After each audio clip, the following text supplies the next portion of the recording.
This is my friend Kiera Samantha, and she is a survivor of human trafficking in America. And we're going to interview her and talk about different aspects of human trafficking in America and hear a very inspirational story.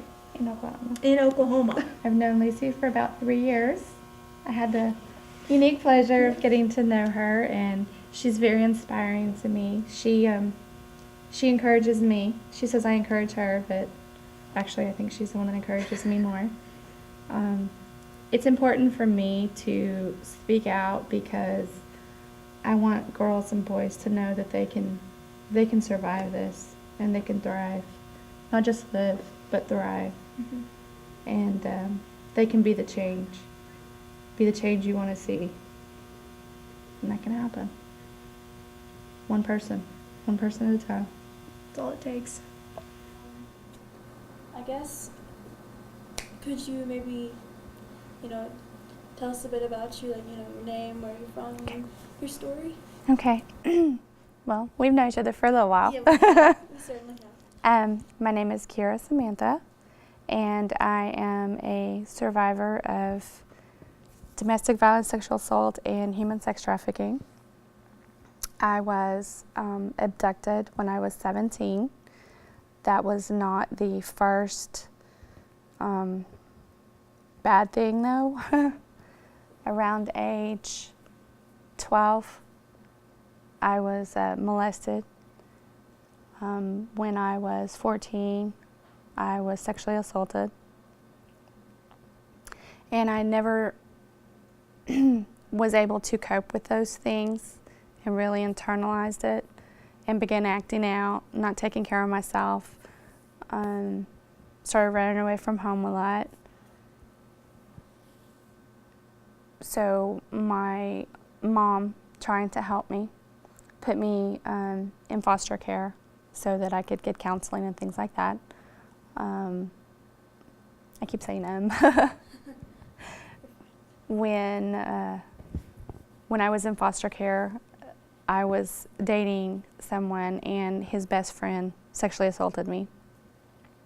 I was 17 at the time.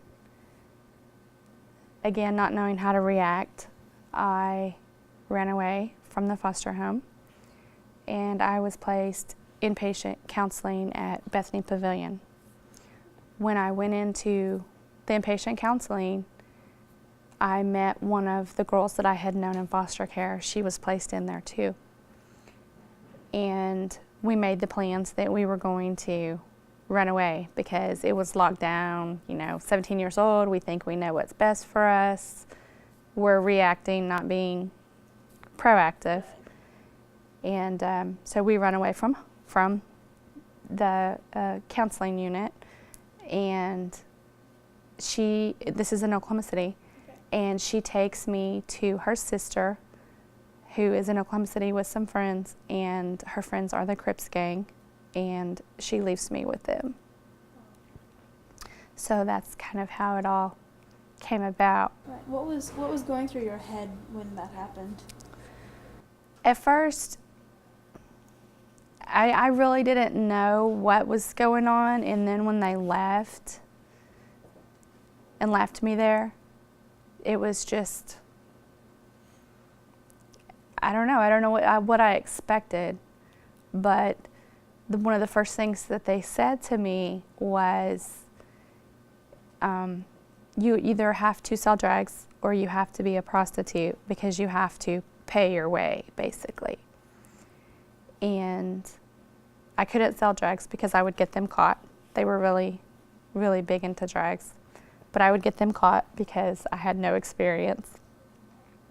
So that automatically put me in with the prostitute section of it. And the thing about it is, and the thing that people really need to realize is, there is a huge, huge difference, and this is the major difference that comes with prostitution to human trafficking, is that it's a prostitute or prostituted. You are either making the choice, be it legal or not. There are women, men, whatever, choose that path for themselves, or someone chooses it for you, and with power and control in violence, they force you to do these things. So that's the difference in just being a prostitute, and I hate the word just, but in being a prostitute and being prostituted is the choice part of it. So they would take me out and sell me on the street corner. If I did not want to comply, they would beat me. They raped me, they used me themselves. And I slept in a back room. It wasn't my choice. It wasn't my choice. I was not allowed to leave. There was a lady that sat up front that she had a baby. And that's one of the things too, is that it can be anybody. I just happened to fall in with the Crips gang, but within that Crips gang, they were a family. It was a mother, her baby, the boyfriend, their friends. So it can seem like this normal situation on the outside, but within everything, you're not seeing the whole picture. And that's that's one of the things that people don't realize. It can be your best friend and their family, and you just not know it. So to be aware of who you're around makes the big difference. I mean, I had no idea that this girl that I had known and that I had lived with, her sister was involved with him. I had no idea. I soon found out. Well, you're talking about how you can see something that might look normal, but you're not seeing the whole picture. Was there a time or 2 or 3 when that might have happened to you? Maybe if someone saw you or someone could have said something? There was a DHS caseworker that came into the home. And I am a white girl. I was in a black neighborhood, looking the way I looked, not getting to shower, not getting to eat. I can only imagine. I mean, I had the same clothes probably for days on end. There's so many things that, you really don't remember, because with trauma, it's like that. But I know with the way I looked, if she had, either been educated or took the time to question what was going on, that could have been a life-changing difference right there. That could have been the end of it. Yeah. Possibly not. Or she could have been killed. Who knows? Yeah. Who knows? But she wanted to know who else was in the house, and they called me out, and she just looked at me and went on. She didn't question. Do you think there's any reason behind, really any reason, or was it just kind of a lack of knowing, really? I think probably a lot of it. Of course, this was probably going on 24 years. Okay. 24 years ago now. Human trafficking was not a topic of conversation. It just was not. It was not talked about, especially within the U.S. We did not realize that it was an issue. It was always a third world country. People would think, over there it happens. It would never happen in the U.S. It couldn't happen in the U.S. Blah, blah, blah. Mm-hmm. It happens every day. Yeah. Every day.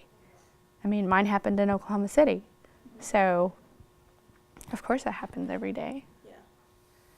But it was 24 years ago, so I think a lot of it probably back then may have been education and being uneducated and not knowing the signs to look for, not questioning the situation. Yeah. Did it appear appropriate? Of course, with us, because we've had experience and training and been around and talked so much, mm-hmm. I think that we could probably look at someone and go, this really doesn't seem right. Yeah, wait a second. Yeah, we're gonna kind of look at this a little bit, where if you're just a lay person, uneducated, you might not be as quick to question. So a key thing is being educated to the signs and symptoms, basically, because they're telltale. Yeah. They're really telltale.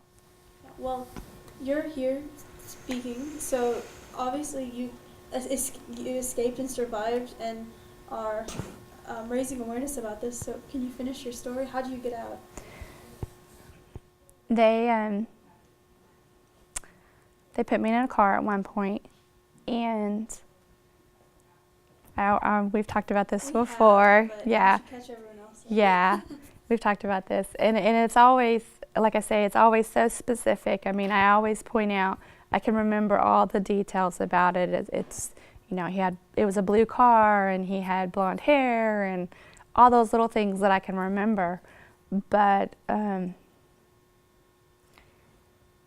we come up to a stop sign, but he reaches over the minute I get in the car. He reaches over and he puts his hand on my leg and he says, "We're going to go have some fun." And that very minute, I knew he was going to kill me. I knew that he was going to kill me. To everything that I am, I mean, in my gut, I can feel it. Even to this day, I feel it. And we come up to a stop sign. There's a wreck over to the left. And he's going to turn right. And whenever he starts to take off, I open the door and I jump out.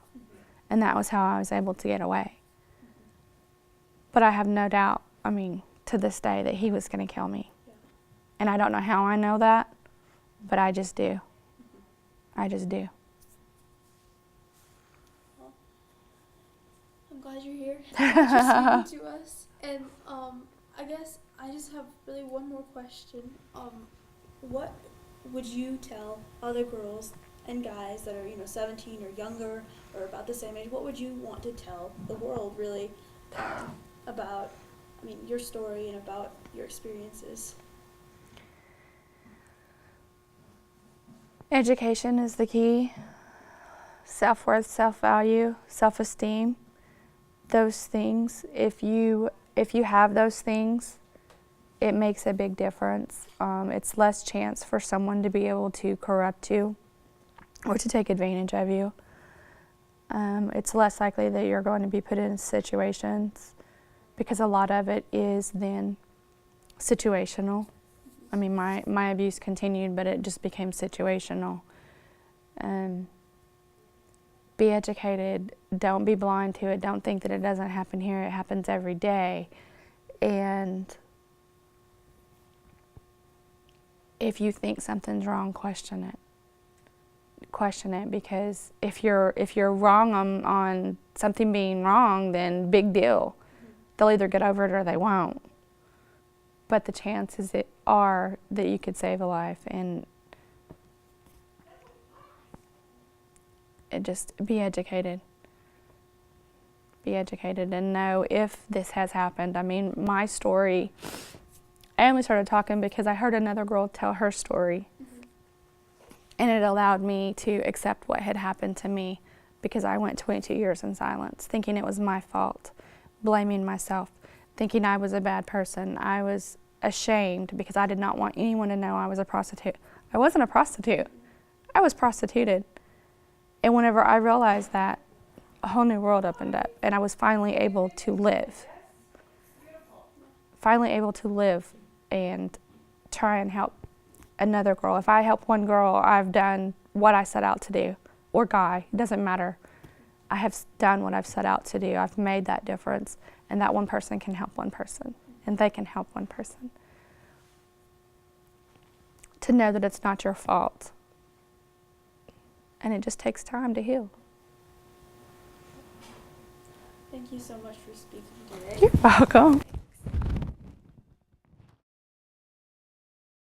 I think a lot of what could help the teachers is to, one, be aware that it is an issue. Themselves, be educated on it. Get to know your students. If you think something is wrong, if you have a student who is very withdrawn, flunking out of their classes, really appears to be emotional for random reasons. It's not random. It's not random. Question. Don't be afraid to question, like I said. If you're wrong, you're wrong. Big deal. But take that chance to step up, because it's such a huge problem and it's such a life-changing thing and life-ending for many people. Just be educated. The signs, withdrawn and it's hard to explain, really, because it's such an emotional thing. And it's such a shameful thing. But it's only shameful because, we're talking like with my case, sex trafficking. It's only shameful because society has made sex an issue that you do not talk about. This is not about sex. This is about power and control. This is about owning and running another human being. Owning them. You are not your own. You are a property to be bought, to be sold, abused, used. Whatever they want to do with you, they're going to do it because you're property. It's not about sex. So don't fear talking about it. Don't think that it's a shameful thing, because it has nothing to do with anything besides power and control. Yeah. And we're going to actually have a section on like how to recognize victims and what to look for. Good. So they can do that. So that'll tie in great. If it has happened, if you've been abused in any way whatsoever, it's not your fault. It's not your fault at all. I can sit here and tell you all day long, every day, it's not your fault. But you have to truly, truly believe that. And you have to find your own self-worth, self-value, self-esteem. And it's not at the hands of someone else. It's within you. It's the little things that you do. It's the little things that you are.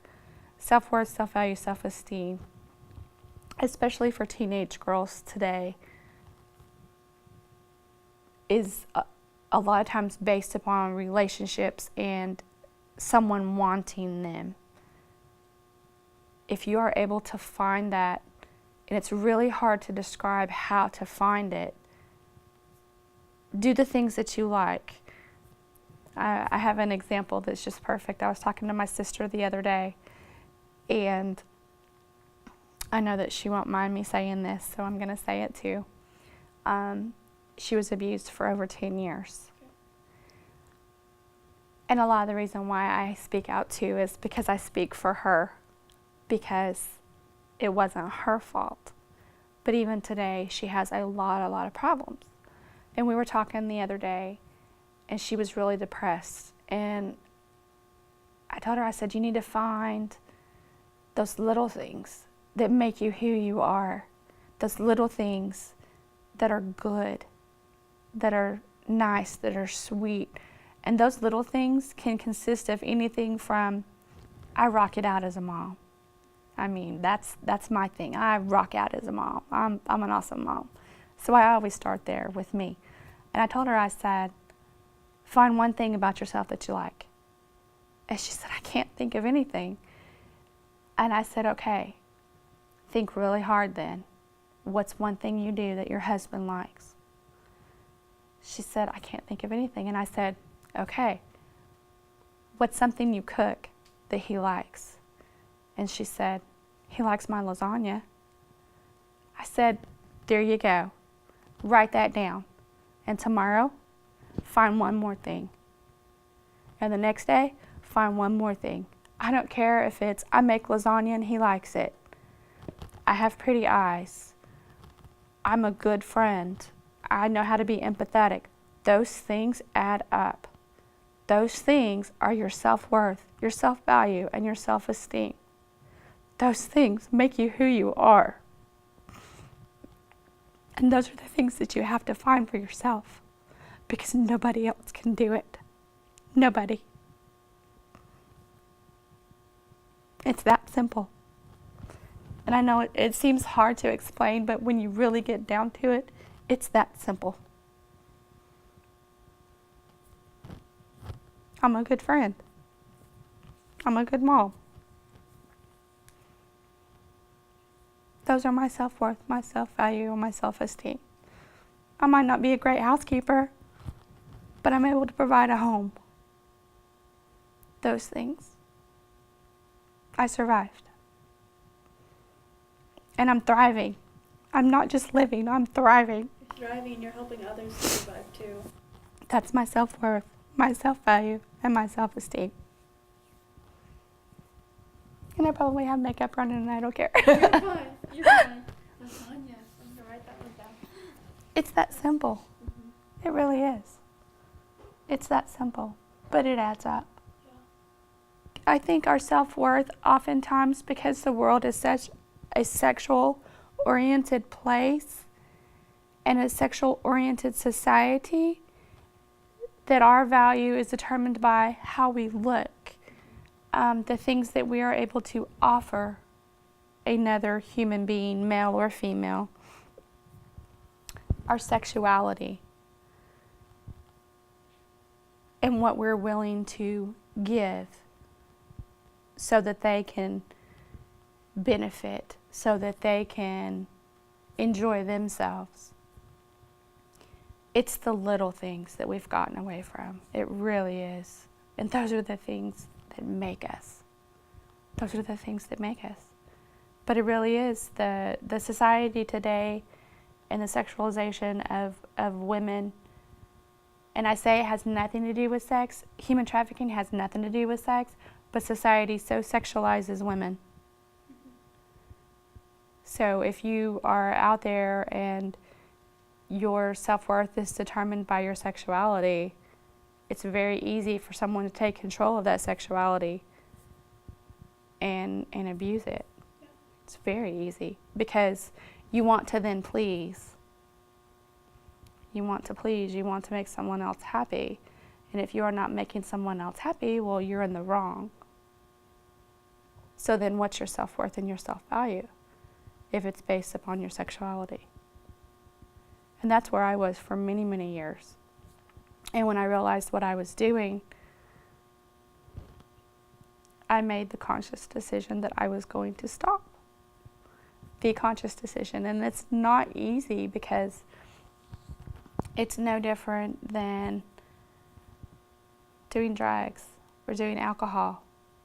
It's your fix. And it makes you feel good because it releases the same endorphins and hormones and dopamine that a drug does. So it's the little things. And I know that's so random, but No, I like it because I think it's so true. There's just so many little things that make up every single day and every single like emotion and every single thought. I like it.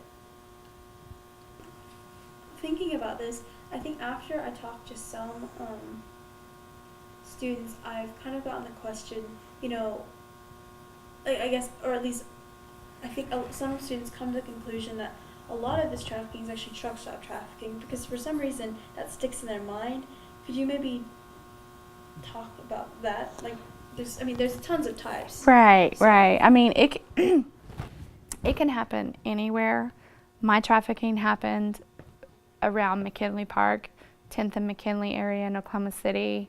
Clawson Boulevard, I was taken over to Clawson Motel and trafficked out of there. And I always tell that story because it was such a key event in my trafficking. It was the first time. And once again, I can remember exactly what he looks like and everything. And the words out of his mouth were, "Why are you doing this?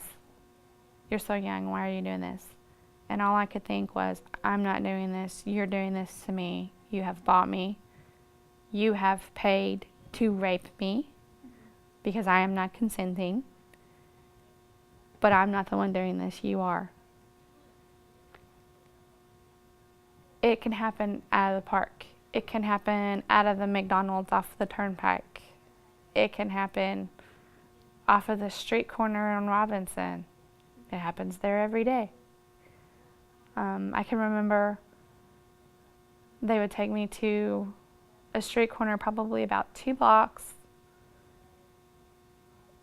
east of McKinley Park, and these vehicles would like circle the block, and they would circle for a while to see if, you know, if you were what they thought you were, if you were a prostitute, before they would decide what they were going to do. But it's everywhere. It's not just specific. It's not just truck stops. It's not girls making choices to do it. And of course, boys. I know some boys that have been trafficked. But yeah, it's not just truck stops. It's the corner. It's the girl walking down the road that you don't know who she is. But you don't know who's in the shadows. We've talked about that before too. You don't know who's back there watching to make sure she does what she's supposed to do. You don't know what's going to happen to her if she doesn't comply. And that was one thing that I always like to point out too, is compliance is not consent. Compliance is survival. And when you are in this situation, you will do whatever you have to do to survive. I don't care what it is. I don't care what it is. You're going to do it because you want to survive. Compliance is not consent. It's survival. The internet is such a distribution point because it takes it off of the streets, but it's still no different. It's just in a different location. It makes it easier. It makes the selling and the purchase so much easier because there's less eyes and there's less people and less events that could happen to change it, if that makes any sense what I'm trying to say. Yeah. It's just so, it's crazy how it happens. It really is. It just, I know 2 other girls that it's happened to, and they speak, but I met them through speaking. But if you were to just talk to someone in general, the chances that they would come out actually are very, very slim. Working with the Oklahoma Bureau of Narcotics, they have a trafficking unit, and he asked me one day, he said, can you think of 20 questions or even one question that if I was to ask you, if I picked you up and I was to ask you, what would be a question that would make you tell me you were being trafficked? And I was like, oh my gosh, I can't even begin to give you that question. What question? So they've kind of tasked me with, getting 20 questions together. Yeah. I'm still working on it. Uh-huh. It's that deep. That was 6 months ago. Wow. How would you summarize all the emotions and where they're coming right. from? And every case is different. Right. Right. I said, what's the first thing you do whenever you get a girl? I said, I will tell you what I think the first thing you need to do when you get a girl. You need to give her clothes. Give her a shower. Give her a pair of panties. Right off. That's one way you're going to know. That's one way you're going to know. Yeah, and I think that's a big misconception too. Like when they get out, it's just a cookie cutter. They're fine, they're done, they're fixed. So many of these girls and guys don't have clothes, don't have any sort of health care, showers. I was very sick when I got out. I was very sick. Physically sick. As well as, of course, emotionally. I'm still emotionally ill. I'm mentally ill. And I will be mentally ill for a very long time. But then again, on that point, I had someone say, that's a hard constant. And what do you define healing as? I am no longer mentally ill when I define myself to be mentally healthy and productive. But I mean, it has to be a genuine act, and not just me thinking that I am, but genuinely. But yet at the same time, to say that I'm going to be mentally ill or emotionally ill forever or the rest of my life is to say that healing is not possible. Healing is possible. It's just very difficult. It's just very, very difficult. That ties back to your day by day and your Absolutely. It is very much little things day by day. Yeah. Deciding, okay, I'm going to get out of bed. Yeah. I can do this. Put your feet on the floor, get up and go. Make some lasagna. Make some lasagna. What choice do you have, though? I always say, people sometimes ask me, how are you able to do it? And my question to them is, what choice do I have? What choice do I have?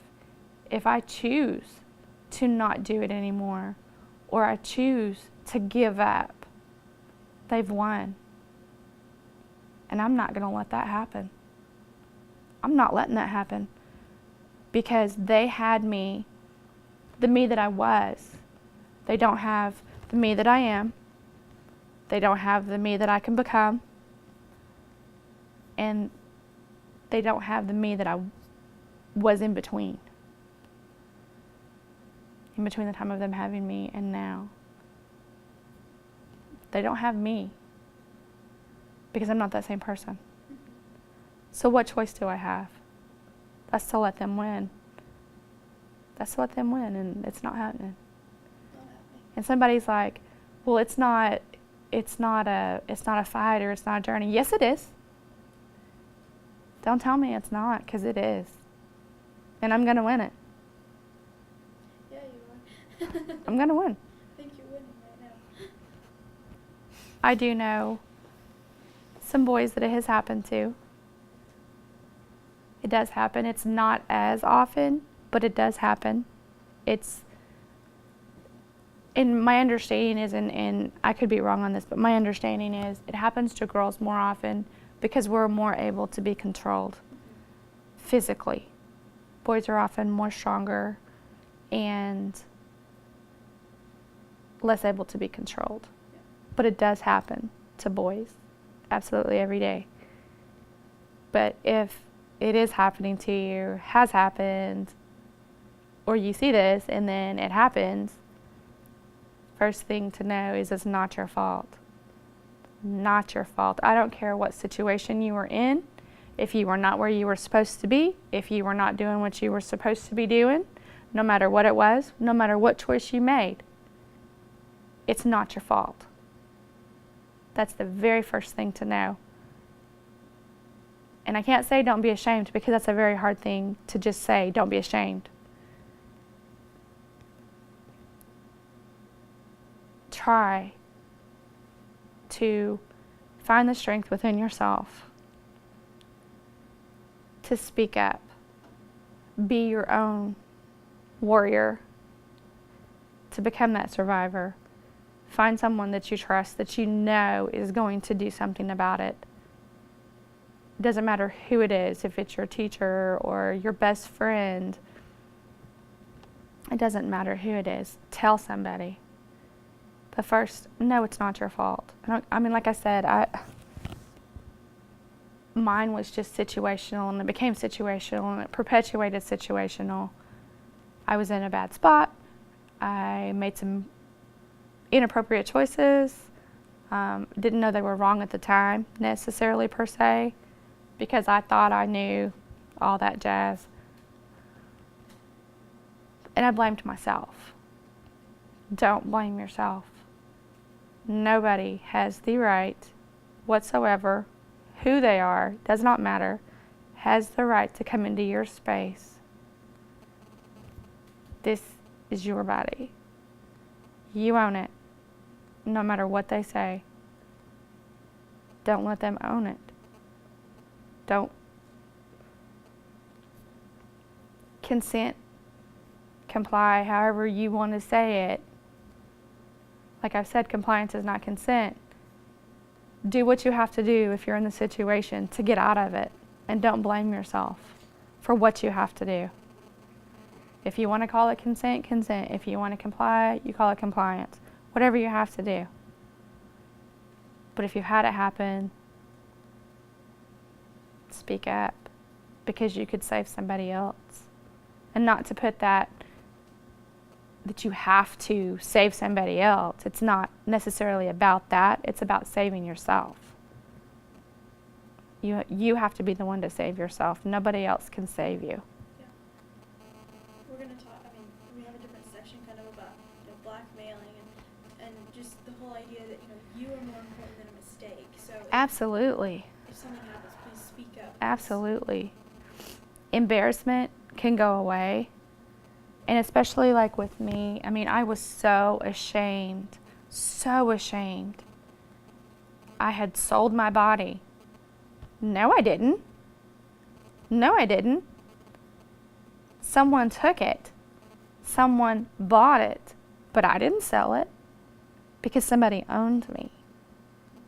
It was situational. I was in the wrong spot, wrong time, wrong people, and it can happen to anybody. Anybody. I don't care who you are.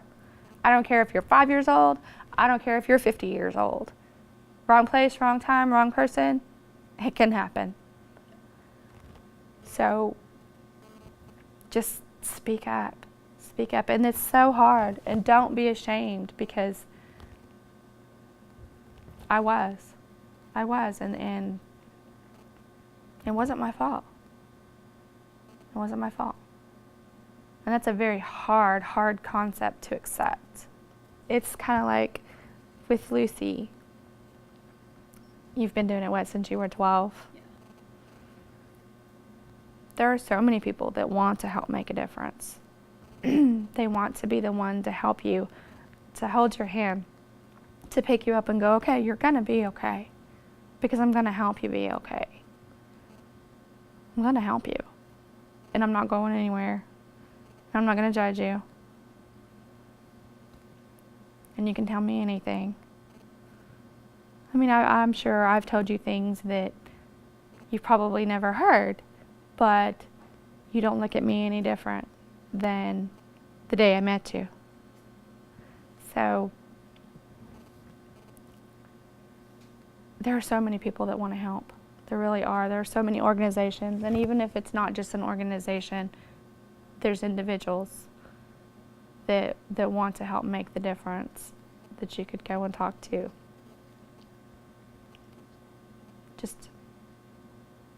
We have to be the ones to save ourselves. We have to be the ones to be educated. We own it. We own it. We literally are the change. Mm-hmm. We are the ones that make the difference.